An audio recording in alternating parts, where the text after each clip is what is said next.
It was a hot afternoon in June 1876 as Private William Slaper emerged from the tree line on the western back of the Little Bighorn River. Ahead of him, the tents and temporary lodges of Sitting Bull's camp stretched as far as the eye could see. The officers ordered them into a firing line several hundred feet from the borders of the camp. Under the overall command of Major Marcus Reno, their job was to attack the camp from the south while General Custer's men swept in from the north. It was supposed to be an easy victory.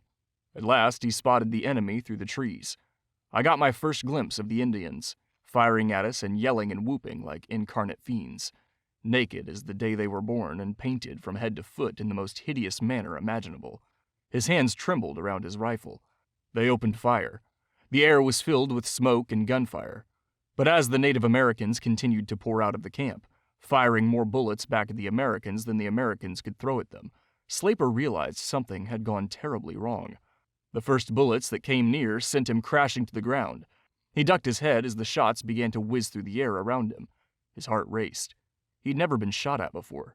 There seemed to be an endless stream of warriors running at them. One went down and 3 more seemed to spring up in his place. There were too many to keep track of. Some were already slipping around and firing at them from the flanks. Slaper looked to his side where Sergeant Miles O'Hara held his place in the line. 1 second he was firing. The next, a bullet went through him. It was the first death he'd ever seen. More were soon to follow. But the death all around him stirred a bravery he'd never expected. Strange to say, I had recovered from my first fright and had no further thought of fear, Slaper said. Slaper knew he might follow his comrades into death at any moment, but if he did, he wouldn't go as a coward. With each passing minute, more enemies came at them. The Americans began to retreat back into the cover of the timers behind them. Bullets seemed to come from every direction. Arrows pelted into the ground around Slaper. The gunfire was broken intermittently by the scream of another one of his comrades being hit. In Slaper's words, it was getting to be a decidedly unhealthy neighborhood for Reno's command. Slaper heard no bugle to announce the retreat. Whatever shouted orders were given were drowned out by gunfire. A lowly trooper like him did not know what conversations were had by his officers. Slaper just began to see his fellow soldiers fall back and followed them.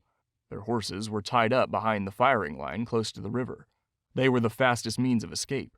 Slaper and the other survivors leapt up on their horses, ready to rush back to a safer position in the hills across the river. Private Henry Coltsbutcher reached his own horse, but as the private mounted his steed, he suddenly let out a cry of pain and fell to the ground. The bullet had torn right through his stomach, leaving the poor boy writhing in pain on the ground.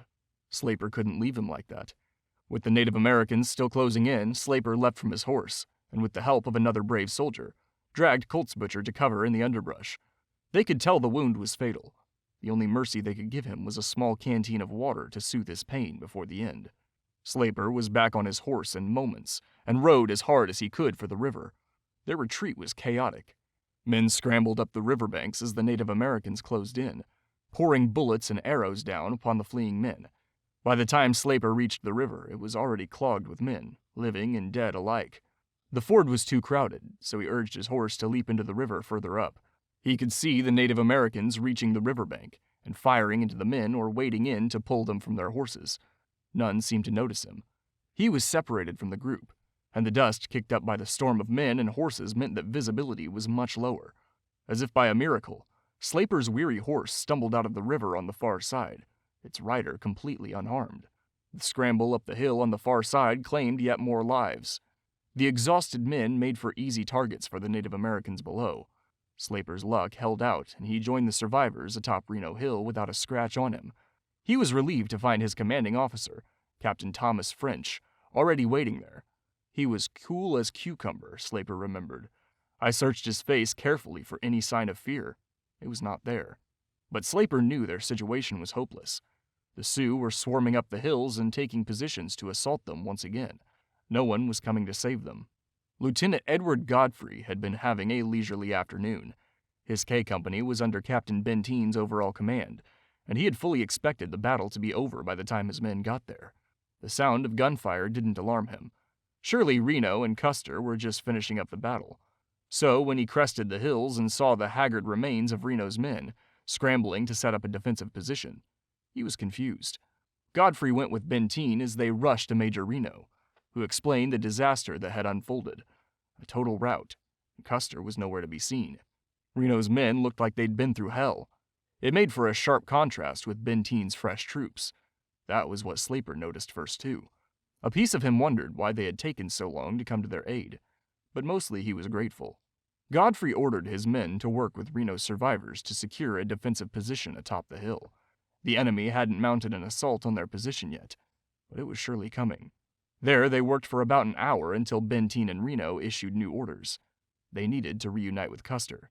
The men began their march north towards Custer's last known position. But we did not get very far, Slaper recalled. The Sioux had such a countless horde of warriors there that we were compelled to turn about and retreat.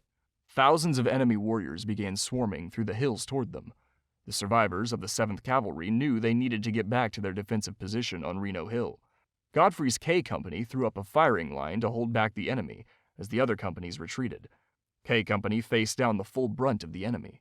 The fire of the Indians was very hot, and they sent many bullets among us, but fortunately none of us were hit. Godfrey's men held the line until they too were forced to retreat. Back on Reno Hill, Godfrey and the other officers arranged their men in defensive formation. They set up a hospital for the wounded, while troopers like Slaper carved out basic defensive positions with whatever tools they could find. Better some protection than none. The unimpressive pile of dirt Slaper built with his knife wasn't much, but when a bullet struck the mound next to his head, saving him from death, he learned to be grateful for it. Now the real battle began. Around 400 men encircled and outnumbered, against an uncountable force of enemies. The Native Americans took up sniper positions in the surrounding hills, providing a constant threat that could pick off anyone at any moment. Meanwhile, the enemy charged their line, trying to pick off the men one by one until their defenses crumbled. Slaper drew strength from his comrades. He wasn't the only one who refused to die afraid. One soldier, nicknamed Happy Jack, lived up to his name even under fire. His roaring laugh would carry across the hill from time to time. Slaper never knew what he was laughing at, but the sound filled him with confidence. Perhaps they might survive this after all, and even if they didn't, it wouldn't all be misery in their final hours. But one by one, the men of the 7th Cavalry fell. Slaper and Godfrey both saw friends fall before their eyes. As Godfrey stood speaking with Sergeant DeWitt Winnie, a bullet struck the sergeant in the chest. He gasped, "I am hit," and was dead before he hit the ground. Still, Godfrey felt it was his duty to move among his men and encourage them, even though it exposed them to danger. It was an attitude shared by most of the officers on Reno Hill. Slaper remembered with admiration the sight of his Captain French, unflinching as the bullets landed near him, going between the men of M Company and helping where he could. Slaper saw him taking jammed rifles from the soldiers, dislodging the shells and handing the rifles back all while under fire. At last, night fell and the native attacks slowed. The men remained on alert, but they had some precious time to take stock of their supplies. Water and ammo were dwindling. The situation was bleak. Exhausted, Lieutenant Godfrey found a few minutes to scribble his thoughts into his journal. "How I did wish General Custer would return," he wrote. Like many in the 7th, he assumed that lucky Custer would soon reappear to save them. The thought that he was dead never entered his mind. There was little sleep that night. It was hard to fight off the urge to nod off, but the officers constantly made the rounds to kick them awake. They couldn't risk a single sleeping man if the enemy attacked. The next morning, the Native Americans renewed the attack. The men of the 7th were under constant fire once again from enemy shooters positioned on the hills. But if the bullets didn't get them, dehydration soon would.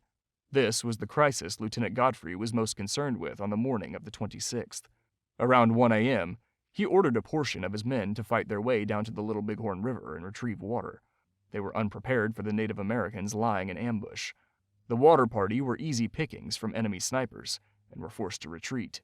Benteen offered a solution.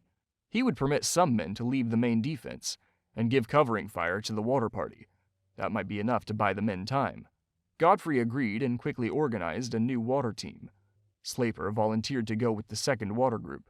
They crept down the side of Reno Hill through a ravine that sheltered them from the enemy snipers across the river. But the last 30 feet between the end of the coulee and the river were a killing field. There was no cover for the final stretch of the water. The 1st Water Group learned this with heavy casualties. Now, with the best marksmen providing cover, Slaper's group stood a chance to get to the water alive. Slaper rushed to the water's edge with as many canteens and kettles as he could carry. As he carried the water back to his comrades, he heard a loud ping and felt a rush of water at his feet. An Indian managed to put a hole through the camp kettle I carried, Slaper recalled, but luckily the bullet didn't hit him. The planning of Godfrey and the bravery of men like Slaper secured enough water to keep the 7th Cavalry going, but no one was under the delusion that it would save them for long. Slaper had already resigned himself to death. There seemed no chance of our getting out alive, surrounded as we were by thousands of Indians far better armed than ourselves, and outnumbered 100 to 1. Little did they know, their ordeal was almost over. By 3 p.m. on the 26th, Godfrey noted the enemy fire had sharply decreased. By 7 p.m. it had stopped. Soon they noticed clouds of dust being kicked up in the distance, and found the entirety of Sitting Bull's camp on the move. By Godfrey's estimate, the crowd of Native Americans was 3 miles long and almost a mile wide as it moved. They stayed in their defensive position that night anyway. They didn't know whether the enemy was just regrouping for fresh attacks. The night passed without any sign of them, and morning dawned with an uneasy silence. At 9 a.m., they spotted a new cloud of dust on the horizon. Hundreds of men were approaching them. But who? Godfrey and other officers sounded the alarm. Troopers were ordered back to their positions. Weapons were loaded. For almost an hour, they watched the dust cloud draw closer, unsure if it brought death or salvation. Then, around 10 a.m., the scouts arrived with an answer. General Terry had arrived. A hearty cheer went up from the throats of our gallant men, for we knew we were delivered from our foes, Godfrey wrote. Terry's arrival brought an end to their ordeal, but it came with a terrible cost. With tears in his eyes, Terry announced that his scouts had found the bodies of Custer's men strewn across their final battlefield a few miles away. It was an awful blow to us, as every man lost friends, Slaper said. Godfrey was equally stunned. I was dumbfounded. It did seem so impossible. Slaper and Godfrey soon joined the men who walked among the dead at Last Stand Hill. There they found Custer and all the men under his command. The experience haunted Slaper for the rest of his days. The stench was so strong from the disfigured, decaying bodies that it was impossible to make as decent a job on interring them as we could otherwise have done. But Slaper and Godfrey could count themselves lucky. They survived one of the worst defeats America would suffer against the Native Americans. They would both live long lives and get the chance to retell their experience of those historic days. It was a privilege that hundreds of their brothers in arms would never get to share.